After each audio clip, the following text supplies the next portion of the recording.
નમસ્કાર, આપ જોઈ રહ્યા છો તારણ ન્યૂઝ અને હું છું પ્રદીપસિંહ ચૌહાણ। આવો જોઈએ આજના સમાચાર।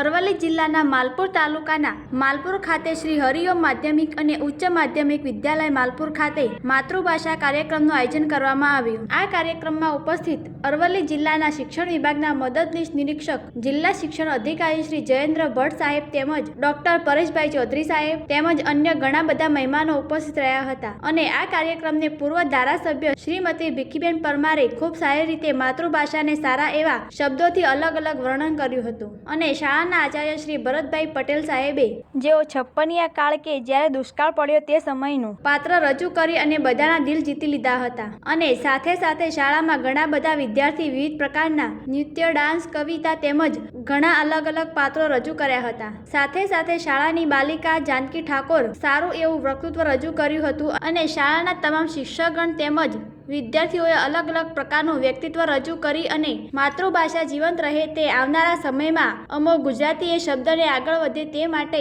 શાળાના તમામ શિક્ષકો સારા એવા પ્રયત્નો સાથે વિદ્યાર્થીઓને માતૃભાષા વિશે સમજણ આપી અને આપણી માતૃભાષા સમગ્ર દેશ વિદેશમાં વખણાય છે એવી તાકાત છે એવું તમામ શિક્ષકો પોતાની ગુજરાતી ભાષામાં વિચારો રજૂ કર્યા હતા। આ કાર્યક્રમને સંબોધન કરતા ભરતભાઈ પટેલ શાળાના આચાર્ય શ્રી અન્ય શિક્ષકગણ સારી એવી મહેનત કરી અને કાર્યક્રમને સફળ બનાવ્યો હતો। રિપોર્ટર વનરાજસિંહ ખોટ સાથે તારણ ન્યૂઝ।